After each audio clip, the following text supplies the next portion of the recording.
우리는 지난 시간에 히브리서가 어떤 책인지, 히브리서가 성경에 왜 중요한지, 교회 시대를 위해서만 기록된 말씀이 아니라는 것을 우리가 배웠습니다. 우리가 들림받고 난 다음에는 이 땅에선 심판받는 사람들이 있다고 했어요. 물론 구원의 복음을 거절하고서 이 땅에서 대환란에 참여하는 세상 사람들이 훨씬 더 많지만 그 가운데 유대인들, 환란을 통과해야 하는 유대인들이 있다고 했습니다. 그 유대인들을 위해서 히브리서부터 요한계시록까지 기록되었다고 했습니다. 그래서 우리만을 위해서 성경이 모두 기록되었다고 생각하면 오산이에요. 지난번에도 이야기했지만 어떤 사람들은 교회가 들림받게 되면 성경은 필요 없게 된다, 그렇게 생각하는데 아니라고요. 너무 교회만 생각하기 때문에 교회만 맞추고 하다 보니까 그런 생각까지 하게 된 것인데요. 잘못된 것입니다. 그래서 히브리서부터 계시록까지의 우리 이 교회 시대의 성도들에게 좀 이질적인 말씀들, 대하기 좀 어려운 그런 구절들은 이 시대를 위해서 주어진 말씀이 아니고 직접적으로 교리적으로는 대환란 때의 성도들을 위해서 기록된 말씀이라는 것을 여러분이 유념을 하시고 대하시면 어렵지 않게 히브리서를 대할 수가 있습니다. 히브리서의 전체 주제는 더 나은이라는 것이에요. 더 나은이라는 표현은 비교하기 위해서 쓰는 표현인데 예수 그리스도가 훨씬 우월하시다, 월등하신 분이다, 그것을 지금 알게 하기 위해서 히브리서를 기록을 했습니다. 다른 모든 것들과 비교해서 예수 그리스도께서는 더 월등한 분이시다, 그것을 알게 할 목적으로 히브리서를 기록했다는 것. 1장에는 예수님이 천사들보다 더 월등한 분이시다, 그렇게 말하고 있습니다. 3장에서는 모세와 비교해서 예수님이 더 월등한 분이시다. 5장에서는 구약의 대제사장의 직분보다 더 뛰어난 대제사장의 직분을 수행하시는 예수 그리스도를 설명하고 있습니다. 6장에서는 예수님은 그 어떤 사람들보다도 더 위대한 분이시다. 또 7장에서는 더 좋은 소망, 또 더 좋은 언약의 보증이다. 또 8장에서는 더 좋은 약속들을 통하여 예수님께서 구약의 제사장들보다 더 월등한 제사장이라는 사실을 다시 한번 확증하고 있고요. 9장에서는 구약의 성막과 희생 제물보다 더 크고 더 온전한 성막과 희생 제사를 말하고 있어요. 10장에서는 더 심한 형벌, 더 좋고 더 영광한 제사에 대해서 다루고 있고요. 11장에서는 더 나은 제사, 더 좋은 본향, 더 큰 제물, 더 좋은 부활에 대해서 다루고 있고, 12장에서는 더 좋은 것을 말하는 뿌리는 피에 대해서 말하고 있습니다. 결국 이 모든 것들은 예수 그리스도의 탁월하심이라는 그런 교리죠. 주님의 우월하심은 다른 모든 것보다 주님의 대제사장직에서 더욱 강조되고 있다는 것을 보여주고 있습니다. 그래서 예수님의 대제사장직은 히브리서의 또 하나의 커다란 주제가 되는 거예요. 자, 그러면 1장 1절부터 보겠습니다. 여러분이 잘 설명만 들으면 어려운 말씀이 아니에요. 이 어려운 성경을 왜 기록했을까요? 어려운 성경일수록 우리가 그 성경을 알기 위해서 어떻게 합니까? 더 주님께 의존하죠. 더 주님께 도움을 청하죠. 지혜를 구하죠. 명철을 구하죠. 얼마나 많은 사람들이 이 히브리서의 말씀을 알려고 부단히 주님 앞에 부복을 했겠습니까? 자, 1장 1절부터 보겠습니다. 전에는 선지자들을 통하여 조상들에게 여러 번에 걸쳐 다양한 방법으로 말씀하신 하나님께서, 성경에 나오는 최초의 선지자는 에녹이에요. 어떻게 아느냐? 유다서에 나와 있어요. 14절, 아담의 칫대손 에녹도 이들에 대하여 예언하여 말하기를, 보라, 주께서 수많은 성도들과 함께 오시나니 이는 모든 사람을 심판하시고 그들 가운데 있는 경건치 않은 모든 자가 경건치 않게 행한 모든 경건치 아니한 행위와 경건치 아니한 죄인들이 주를 거슬러 말한 모든 거친 말에 대하여 정죄하시라는 것이라고 하였느니라. 예수님이 오시기 훨씬 전에 에녹이라는 사람이 예언을 했다는 거예요. 에녹부터 시작해서 구약시대의 마지막 선지자 침례인 요한까지죠. 율법과 선지서는 침례인 요한까지라고 했잖아요. 히브리인들의 조상들에게 여러 번에 걸쳐 다양한 방법으로 말씀하신 하나님께서, 여러 번에 걸쳐라는 말은 말씀하지 않은 기간도 있었다는 얘기죠. 여러 번에 걸쳐라는 얘기는 지속적으로 말씀하셨다는 얘기가 아니라, 그렇죠? 어떤 기간에는 말씀하지 않았던 기간도 있었다는 얘기예요. 왜 말씀하셨을까요? 조상들에게 선지자를 통해서. 대부분 구약의 선지서들을 통해서 우리가 깨달은 바는 백성들이 하나님을 대적하고 불순종을 했기 때문에 그 불순종에서 돌이키게 할 목적으로 하나님께서 선자들을 보냈다는 것을 우리가 알 수 있죠. 이렇게 말씀하신다는 것은 그 조상들이 어떠한 상태에 있다는 것을 우리가 알 수 있는 거예요. 하나님 보시기에 그릇된 상태에 있다는 것을 우리에게 보여줍니다. 그러면 여러분들이 대표적으로 예레미야서를 보겠습니다. 하나님께서 그 백성들에게 자기 종인 선자들을 보내되 일찍 보냈다는 표현이 예레미야서에 너무나 많이 나오죠. 11장을 보십시오.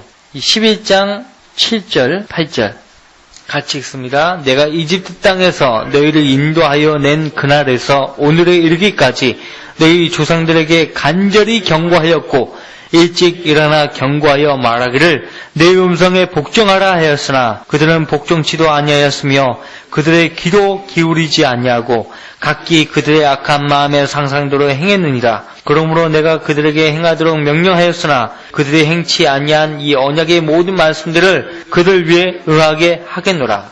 이 언약의 모든 말씀들, 레위기 26장 복과 저주에 대해서 나오죠. 그 다음에 신명기 28장부터 31장까지 복과 저주에 대해서 나오는데 복보다 저주가 더 많아요. 그 언약의 모든 말씀들을 그들 위해 응하게 하겠다라고 말씀하고 있어요. 여기 보십시오. 자기 백성들을 돌이키게 하시는 하나님의 신실하신 모습을 보여주고 있잖아요. 간절히 경고하였고 일찍 일어나 경고하여 말하기를 내 음성에 복종하라 하였으나 그렇게 말하고 있잖아요. 이런 말이 예레미야에 너무나 많이 나와요. 25장 더 한번 볼게요.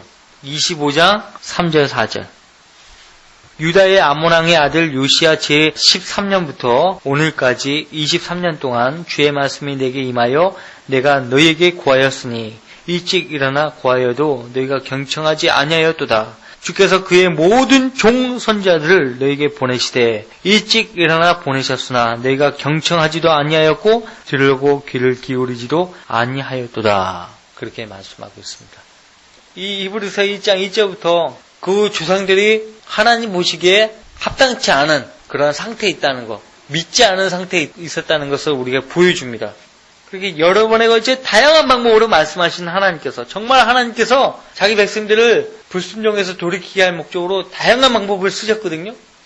또 다른 비유를 들으라. 어떤 집주인이 있었는데 그가 포도원을 만들어서 그 주위에 울타리를 두르고 거기에 집자는 틀을 파고 망대를 세워 그것을 농부들에게 새로 주고 먼 나라로 떠났느니라. 그 결실의 때가 가까워지자 그가 소출을 받아오라고 자기 종들을 그 농부들에게 보냈더니 농부들이 그 종들을 붙잡아 한 명은 때리고 또 한 명은 죽이고 다른 한 명은 돌로 쳤느니라. 다시 그가 다른 종들을 처음보다 더 많이 보냈더니 그들이 그 종들에게도 그와 같이 행하였느니라. 그래서 마침내 그가 자기 아들을 그들에게 보내며 말하기를 그들이 내 아들은 존중하리라고 하였느니라. 그러나 그 농부들이 그 아들을 보고 상의하기를 이 사람은 상속자니 자 그를 죽이자. 그리고 그의 유산을 차지하자고 하며 그들이 그를 붙잡아 포도원 밖에 내어 던져 죽였느니라. 지금 누구를 말하는 거예요? 이 아들이 누구예요? 예수님이죠. 자기 종들을 보냈는데 그 종들이 누구예요? 선자들이에요. 심지어는 예수님까지 십자가에 못 박아 죽였어요. 히브리서는 환난받는 유대인 성도들에게 주신 말씀이에요. 이 히브리서가 쓰여진 때는요, 사실 교회 시대가 임하기 전에 그 상태에 있는 유대인들에게 해당되는 말씀이기도 해요. 그때 만약에 유대인들이 예수님이 십자가에 처형했다 하더라도 그 뒤에 여러 번 구원받을 수 있는 기회가 주어졌었어요. 심지어는 마지막으로 스테반까지. 스테반을 돌로 쳐 죽이지 않고 스테반이 한 설교를 그대로 경청하고 순종하고 예수님을 받아들였다면 아마 교회 시대가 없고 바로 이제 천년왕국이 임할 수 있었는지도 몰라요. 근데 2절 말씀 보세요. 이 마지막 날들에 그의 아들을 통하여 우리에게 말씀하셨으니. 자, 우리가 마태복음 21장을 봤잖아요. 그대로예요. 선자들을 보내가지고 그 조상들에게 여러 번에 걸쳐 다양한 방법으로 그들의 불순종을 돌이키게 할 목적으로 말씀을 하셨는데 돌이키지 않자 이제 마지막 날에 하나님께서 자기 아들을 보내셔서 말씀하셨다는 거예요.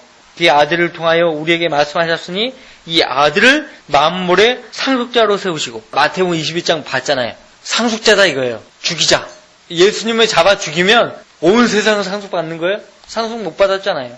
오히려 이방 민족에게 지배를 받았어요. 그들의 죄 때문에 그렇게 지배를 받은 거예요. 이 마지막 날들에 그의 아들을 통하여 우리에게 말씀하셨으니 이 아들을 만물의 상속자로 세우시고 또 그를 통하여 그분께서 세상들을 지으셨느니라. 자, 만물의 상속자이시고 온 세상을 창조하신 창조주 하나님을 그들이 못 박아 죽인 거예요. 못 박아 죽인 거예요. 베드로도 그 점을 분명히 했어요. 너희가 거룩하신 분이며 의로우신 분을 부인하고 도리어 살인자를 놓아주기를 구하였도다. 바라바를 놓아주고 예수님을 십자가에 죽였다는 거죠. 너희가 생명의 통치자를 죽였으나 하나님께서는 그를 죽은 자들로부터 살리셨으니 우리가 이 일에 증인들이라. 예수님을 어떤 분이라고 말하고 있어요? 생명의 통치자예요. 모든 생명을 주관하고 있는 분이에요. 모든 생명을 주관하시는 예수님을 죽였으니 생명을 얻을 수가 있어요, 없어요? 이제 없지요. 회개하지 않으면 생명 얻을 수가 없게 된 거예요. 만물의 상속자라는 얘기는 뭐예요? 본래 예수님은 하나님이기 때문에 만물이 그분의 소유예요. 권리가 그분에게 있는 거예요. 게다가 그분은 세상들을 지으신 창조주 하나님이에요. 이런 말씀을 우리가 성경에서 많이 볼 수 있죠. 예수님은 여호와 증인들이 주장하는 대로 피조된 신이 아니에요. 만들어진 신이 아니라고요. 어떻게 하나님이 만들어질 수 있습니까? 그게 하나님이 아니죠. 모세가 이스라엘 백성들에게 가야 하는데 이스라엘 백성들이 널 누가 보냈냐? 묻는다면 누가 보냈다고 이야기할까요? 하나님께 물었어요. 그때 하나님께서 나이신 분께서 I am that I am. 나는 곧 나니라. 하나님만이 그렇게 말씀하실 수 있는 거죠. 여러분이 밖에 나가서 넌 누구야? 그러면 나는 곧 나야. 그러면 정신병자로 보죠. 이런 말을 할 수 있는 분은 하나님 뿐이에요. 여기 마지막 날이라는 표현은요, 왕국 복음이 전파되는 기간들을 통칭해서 쓰는 말입니다. 비단 과거 예수님의 초림 때만이 아닌 미래에 있을 왕국 복음이 다시 전파될 때가 오거든요. 그때가 대환란입니다. 대환란까지의 기간을 통칭해서 말하는 기간입니다. 본문에서는 이 마지막 날들을 예수님께서 만물의 상속자로 세우심을 받을 때와 연관지어서 설명을 하고 있고요. 왕국이 임하기 직전에 대환란 기간의 끝까지를 가리키고 있습니다. 대환란 기간의 끝까지를 가리키고 있는 날이에요. 더 나아가 본문에서는 예수님이 만물의 상속자가 되실 수 있는 유일한 근거를 말하고 있어요. 하나님께서 그를 통하여 세상들을 지으셨기 때문이라고 말하고 있습니다. 3절 말씀에서는 단도직입적으로 하나님의 아들께서 창조주이시라고 그렇게 말하고 있어요. 3절, 그는 하나님의 영광의 광채시며 그분의 인격의 정확한 형상이시고 그의 능력의 말씀으로 만물을 붙들고 계시며 친히 우리의 죄들을 정결케 하시고 높은 곳에 계신 위엄 있는 분의 오른편에 앉으셨으니 라고 말하고 있어요. 만물은 본래 그분의 것이기에 유업으로 받으실 권리가 있다는 거예요. 그분은 하나님의 영광의 광채시다. 하나님의 인격의 정확한 형상이시다. 그의 능력의 말씀으로 만물을 붙들고 계시는 분이다. 요한복음 1장 1절 2절 말씀에 따르면요, 예수님은 태초에 하나님과 함께 계셨던 그 말씀이었습니다. 창세기 1장에 보시면 하나님께서 말씀으로 모든 것을 만드시잖아요. 빛이 있으라 하시니 빛이 생겼고 모든 것을 말씀으로 만드셨단 말이에요. 그 말씀이 바로 예수님이다 이거예요. 곧 예수님은 하나님이시다. 태초에 말씀이 계셨고 그 말씀이 하나님과 함께 계셨으니 그 말씀은 하나님이셨느니라. 만물은 그에 의하여 지은 바 되었으며 하나님께서 온 세상 만물을 창조하신 분으로 우리가 알고 있는데 만물이 예수 그리스도에 의해서 지은 바 되었다 이거예요. 말씀이신 예수님에 의해서 지은 바 되었고 이미 지음 받은 것 가운데 그가 없이 지어진 것은 아무것도 없더라. 그렇게 말하고 있어요. 요한복음 1장 18절 말씀에서 아무도 어느 때나 하나님을 본 사람이 없지만 아버지의 품 안에 계신 독생자 그가 하나님을 분명히 밝히셨느니라. 하나님 여태껏 하나님이 어떤 분이시냐 몰랐는데 예수님이 이 땅에 나타나셔서 하나님이 어떠한 분이심을 분명히 나타내 보였다고 말하고 있어요. 하나님께서 육신을 입고 내려오셨다는 거죠. 아버지의 품 안에 계신 독생자 그가 하나님을 분명히 밝히셨느니라. 자, 빌립이 우리에게 아버지를 보여달라고 예수님께 요구했습니다. 그랬더니 예수님이 하셨던 말씀이 뭐예요? 요한복음 14장에서 뭐라고 말씀하셨습니까? 만일 너희가 나를 알았더라면 내 아버지도 알았으리라. 이제는 너희가 그분을 알고 또 보았느니라. 아버지 하나님을 너희가 알고 또 보았다라고 말하고 있어요. 빌립이 주께 말씀드리기를 주여 아버지를 우리에게 보여주셔서 그러면 만족하겠나이다라고 하니라. 예수께서 그에게 말씀하시기를 빌립아 내가 너희와 그처럼 오랜 시간을 있었는데 네가 나를 모르겠느냐? 나를 본 자는 아버지를 보았느니라. 그런데 어찌하여 아버지를 보여주소서라고 말하느냐? 나를 본 자는 아버지를 보았다. 왜? 아버지의 품 안에 계신 독생자 그분이 하나님 아버지를 분명히 밝히셨다고 했잖아요. 또 요한복음 10장에서 나와 내 아버지는 하나니라. 왜 예수님은 자신이 하나님이시면서 왜 하나님을 아버지라고 부르셨던 것인가? 여기에 대해서 확실하게 이야기하실 수 있는 분 계세요? 예수님은 하나님이잖아요. 예수님은 하나님의 겉모습이고 네. 그 안에 호는 아버지 하나님이시고. 네. 그것도 맞는 말씀이지만 더 정확하게 이야기하면 성령으로 잉태되어 이 땅에 오셨기 때문에 성령으로 잉태되어 태어났기 때문에 하나님을 아버지라고 부르는 거고 예수님은 하나님의 아들이라고 표현하는 거예요. 원래는 하나님이시지만 성령으로 잉태되어 났기 때문에 자기를 아들이라고 하고 하나님을 아버지라고 부르는 거예요. 여러분들 그 골로새서 1장을 보세요. 골로새서 1장 15절 그는 보이지 않는 하나님의 형상이시며 모든 피조물의 첫 태생이시니 모든 피조물의 첫 태생이라. 여기에서 이제 여호와 증인이 걸려 넘어지는 거예요. 모든 피조물의 첫 태생이라고 하지 않았냐 이거예요. 우리와 똑같은 사람이다 이거. 물론 똑같은 사람이에요. 근데 태어난 경로가 틀려요. 그분은 성령으로 태어나신 거고 우리는 육신으로 태어난 거예요. 씨가 틀려요. 여기서 모든 피조물의 첫 태생이라는 표현은요. 유일하게 예수님 뿐이지만 성령으로 태어난 분 가운데 첫 태생이에요. 자, 우리는 이 땅에 태어나면서 성령으로 태어나지 않은 존재잖아요. 근데 언제 태어났어요? 성령으로 거듭날 때. 예수님 영접에서 거듭날 때. 그죠? 모든 피조물 가운데 우리도 포함이 되는 거예요. 하나님 아들, 우리 하나님 아들들. 그죠? 히브리서 2장으로 옵니다. 히브리서 2장 14절 같이 읽습니다. 자녀들이 피와 살에 참여하는 자인 것 같이 그 역시 같은 모양으로 동일한 것에 참여하신 것은 자신의 죽음을 통하여 죽음의 세력을 가진 자 곧 마귀를 멸망시키시며 또 죽음을 두려움으로 평생의 노예로 속박되어 있는 자들을 놓아주시려 함이니라. 이는 주께서 진실로 천사들의 본성을 입지 않으시고 아브라함의 씨를 입으셨습니다. 그 다음에 이제 거기 11절 말씀 11절 같이 읽습니다. 거룩하게 하시는 분과 거룩하게 된 사람들이 모두 한 분으로부터 나왔으니 그러므로 주께서 그들을 형제라 부르기를 부끄러워 아니하시고 라고 했어요. 예수님도 저와 여러분을 형제라고 부르기를 부끄러워하지 아니하셨다. 그렇게 말씀하고 있어요. 왜? 거룩하게 하시는 분 누구예요? 예수님이죠. 거룩하게 된 사람들 누구예요? 저와 여러분들 모두 한 분으로부터 나왔다. 예수님도 성령으로 잉태되었고 우리도 성령으로 거듭났고 한 분으로부터 나왔으니까 우리는 다 형제다. 아니 거듭나지도 않은 사람들이 모여갖고 형제다. 이게 웃긴 거예요. 형제라 부르기를 부끄러워하지 아니하시고 여러분들 목사님한테 형제님 불러보세요. 목사인데 형제라고 부르면 기분 나빠한다니까.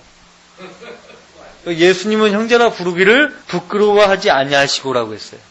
예수님이 어떤 집에서 무리들을 막 가르치고 있는데 주의 모친 마리아와 그 육신의 형제들이 찾아왔어요. 주님 밖에서 주님 모친과 형제들이 찾아왔습니다. 주님께 말씀드리고자 하나이다 라고 했더니 주께서 그 말을 한 사람에게 대답하여 말씀하시기를 누가 내 모친이며 누가 내 형제들이냐라고 하시고 그의 제아들을 향하여 자기의 손을 내밀며 말씀하시기를 나의 모친과 나의 형제들을 보라. 누구든지 하늘에 계신 내 아버지의 뜻을 행하는 그 사람이 나의 형제요 자매요 모친이라고 하시니라. 그래서 우리가 형제 자매 또 부친 모친 하는 거예요. 우리 가운데서 모든 피조물의 첫 태생 그리스도 안에 들어오면 누구든지 새로운 피조물이라고 했어요. 새롭게 변화가 되는 거예요. 성령으로. 예수님은 모든 피조물에 이렇게 성령으로 거듭난 사람들의 첫 태생이 되신 거예요. 그분은 우리와 또 틀리죠. 왜? 몸도 성령으로 태어났고 그렇죠. 다 그렇게 태어난 거예요. 우리는 뭐예요? 영만 태어난 거잖아요. 앞으로 우리 육도 구속받아서 변화가 돼요. 하나님의 아들들이 되는 거예요. 그때는 완전히. 자, 그럼 다시 히브리서 1장으로 돌아오시면요. 우리는 설명해 줄 수 있어요. 왜 예수님이 하나님이라면서 왜 자기를 아들이라고 하고 하나님을 아버지라고 부르느냐? 거기에 대해서 우리가 설명을 해 줄 수 있다고요. 여러분, 아담을 첫째 사람 아담이라고 고린도전서 15장에서 말하고 있고 예수님을 둘째 사람이라고 그렇게 말하고 있는데, 아담은 하나님의 형상에 따라 창조되었을 뿐이지 하나님의 형상이 아니에요. 하나님의 형상은 누구예요? 예수 그리스도예요. 아담은 실패했어요. 예수님은 실패하지 않았어요. 그쵸? 이게 틀린 거예요. 이게 차이가 있는 거예요. 예수님은 하나님의 인격의 정확한 형상이십니다. 고린도 후서 4장 4절 말씀에서 하나님의 형상이신 그리스도시라고 했어요. 아주 단도직입적으로. 빌립보서 2장 6절 말씀에서는 예수님이 하나님의 형체로 계신다라고 했어요. 또 우리가 고린도서 1장 15절 말씀 봤잖아요. 보이지 않는 하나님의 형상이시다. 그리고 만물이 그에 의하여 창조되었다. 그렇게 말하고 있어요. 또 16절 17절 말씀에 보면 만물이 그에 의하여 또 그를 위하여 창조되었기 때문이라. 그는 만물 이전에 계시고 또 만물은 그로 말미암아 존속하느니라. 만물이 예수님으로 말미암아 존속한다 이거예요. 왜? 그분으로 인해서 지어졌기 때문에 그분에 의해서 존속되는 것은 당연한 거죠. 여기 히브리서 본문 말씀에도 3절 말씀에도 그의 능력의 말씀으로 만물을 붙들고 계시며 라고 했어요. 그의 능력의 말씀으로 만물을 붙들고 계시며. 지금 이 만물이 예수 그리스도의 능력의 말씀으로 딱 붙들리고 있다는 거예요. 이 만물이 어떻게 지어졌어요? 말씀으로 지어졌기 때문에 지어진 그 말씀으로 딱 붙들리고 있는 거예요. 한 치의 오차 없잖아요. 지구가 자기 위치에서 단 1mm도 벗어난 적이 없잖아요. 현재 지구와 태양 간의 거리가 있잖아요. 가까워지면 엄청 뜨거워지고 조금 멀어지면 추워져요. 아주 적절한 그 위치에 있는 거예요. 기가 막히죠. 지구와 달과의 거리가 조금만 멀어지거나 가까워져도요. 조수 간만의 차이가 없어지는 거예요. 민물 썰물 이런 게 없어지는 거예요. 달의 인력 있잖아요. 만약에 조수 간만의 차이가 없으면 조개 어떻게 잡아요? 주님께서 능력의 말씀으로 만물을 붙들고 계시기 때문에 모든 만물이 질서 있게 운행되고 있다는 거예요. 이 만물 가운데 저와 여러분이 있습니다. 현재 저와 여러분들도 그분의 능력의 말씀으로 붙잡힌 바 되어서 유지되고 있다는 거예요. 그럼에도 우리에게는 말씀에 저항하려는 그런 타락한 성품이 있어요. 그래서 예레미야 17장 9절 말씀에서 마음은 만물보다 거짓되고 심히 악하다고 했어요. 인간이야말로 말씀으로 다스리시는 하나님의 섭리에 불복종하는 유일한 존재예요. 다른 동물, 식물들은 하나님의 말씀의 섭리에 저항하지 않습니다. 유독 인간들만 저항하는 거예요. 하나님의 형상대로 하나님의 모습으로 정교하게 만들어진 인간만 자기를 만드신 창조주 하나님을 향해서 대적한다니까요. 매일 인간은 하나님의 섭리에 저항을 하면서 진노를 쌓아가고 있다는 거예요. 저와 여러분들이 말씀을 알아가고 말씀에 따라 살아가야 하는 이유가 바로 여기에 있어요. 누구든지 하나님 말씀에 무지하게 되면 하나님의 섭리에 저항을 하면서 진노케 할 수 있다는 것을 명심해야 합니다. 여러분들 시편 148편 보세요. 남자들과 여자들과 노인들과 아이들 다 찬양하라 했는데 이 말씀대로 하나님 찬양하는 사람들은 그렇게 많지 않잖아요. 8절 말씀만 봐도 불과 우박과 또 눈과 안개들아 그의 말씀을 이행하는 폭풍아. 여러분들 폭풍이 그냥 부는 게 아니에요. 태풍이 그냥 몰려오는 게 아니라니까요. 하나님의 말씀을 이행을 하는 거예요. 그냥 막 이렇게 뭐 구름이 형성되고 이렇게 바람이 형성돼갖고 폭풍이 이렇게 이동하는 게 아니에요. 하나님에 의해서 만들어지고 이동하고 하는 거예요. 가만히 보면 하나님을 대적하는 나라 있잖아요. 그런 나라들만 태풍이 가는 거예요. 그래도 왜 태풍이 왔다가 이렇게 비켜가고 하는 이유가 뭐겠어요? 이 나라에 하나님 두려워하고 하나님 말씀 따라 살아가는 그리스도인들이 있기 때문에 하나님께서 딱 피하게 하십니다. 근데 베드로후서 3장에 보면 하나님께서 능력의 말씀으로 보존하시는 만물을 맹렬한 불로 녹여버리시겠다고 말하고 있어요. 주의 날에. 이런 말씀 대하면 어이구 이 세상 영원히 살 곳이 못 되구나. 불태워버릴 땅인데 왜 여기에 미련두어야 하며 여기에 부와 명예와 이런 것들을 쌓아두어야 합니까? 곧 있으면 불타버릴 건데. 그렇잖아요. 친히 우리의 죄들을 정결케 하시고 높은 곳에 계신 위엄 있는 분의 오른편에 앉으셨으니 라고 했어요. 성경에서 인간의 죄들을 정결케 하는 것은 오직 피밖에 없어요. 왜? 레위기 17장 12절 말씀에 의하면 육체의 생명은 피에 있기 때문에 그래요. 또 혼들을 속죄케 하는 것도 역시 피이기 때문이에요. 죄를 제거하는 것은 오직 피에 있어요. 율법에 따르면 거의 모든 것이 피로써 정결케 되나니 피 흘림이 없이는 죄의 사함이 없느니라. 히브리서 9장 22절은 말하고 있죠. 로마 카톨릭은 정결케 하다는 말에서요. 연옥이라는 교리를 만들어내서 수많은 사람들을 속여왔습니다. 그 교리에 따르면 사람이 죽게 되면요, 지옥으로 가기 전에 또 하늘나라 가기 전에 먼저 연옥이라는 중간 단계의 장소에 가서 불 가운데서 죄를 정결케 하고 죄가 다 없어지면 천당으로 올라간다라고 그렇게 말을 하고 있습니다. 연옥이라는 말은 성경에 없어요. 연옥이라는 교리를 어떻게 만들었냐? 고린도전서 3장을 보고 만들어낸 거예요. 그리스도의 심판을 말하는 거거든요. 태워지고 불 가운데서 부끄럽게 구원받는 거. 잘못 이해한 거죠. 일종의 정화소죠, 연옥이.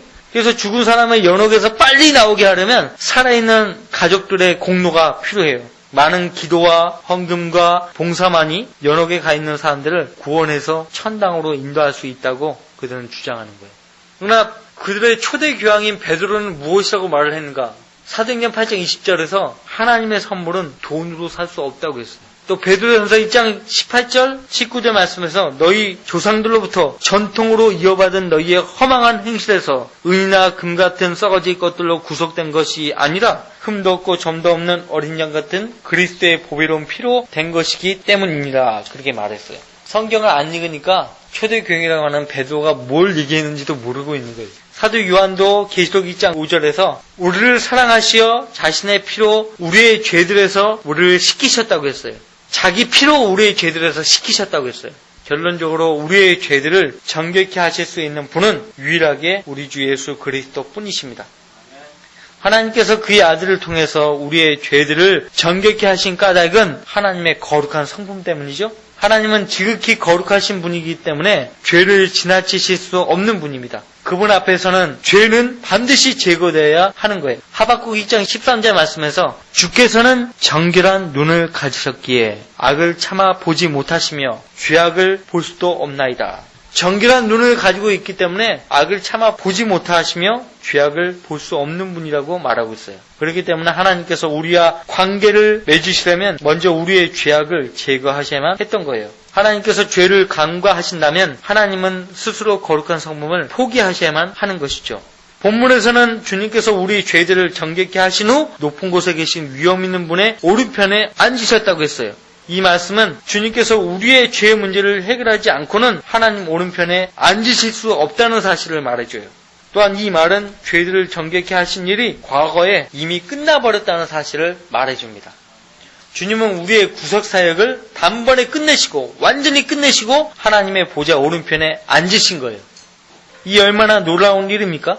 하나님의 공의가 완전히 만족되었기 때문에 주님이 하나님의 보좌를 더럽히지 않고 앉아 계실 수 있다는 거예요. 따라서 주님께서 하나님의 보좌 오른편에 앉아 계신다는 것은 우리의 죄가 완전히 정결케 되었다는 증거예요. 피조물의 죄 문제도 해결하지 않은 상태에서 보좌에 앉아 있다니요. 편치 않죠. 그러니까 완전히 우리 죄 문제를, 피조물의 죄 문제를 해결해 놓은 뒤에 하나님 보좌에 앉아 계실 수 있다는 거예요. 히브리서는 처음부터 우리 죄가 예수님의 피로 이미 정결케 되었다. 그 점을 말하고 있어요. 다른 것으로 아닌 예수 그리스도 피로 우리 죄가 정결케 되었다. 증거가 뭐냐? 그분이 지금 하나님 보좌 오른편에 앉아 계신다 이거예요. 우리 죄 문제도 해결하실 수 없는 그분께서 하나님 보좌 오른편에 앉으실 수 있겠느냐는 거예요. 교황은 뭐예요? 교황은 온 인류를 위해서 무엇 한 가지 한 것이 없어요. 그러면서 그 보좌에 앉아 있는 거예요. 자기를 위해서 스스로 만든 보좌예요. 하나님과 아무런 관계가 없어요. 그가 쓴 면류관은 교만의 면류관이라고 성경은 말하고 있어요. 그리스도의 심판 속에서 받아야 될 면류관이 있는데 이미 면류관을 써버린 거예요. 자기가. 우리와 아무런 상관없는 사람이지만요. 다음 주에는 4절부터 보도록 하겠습니다.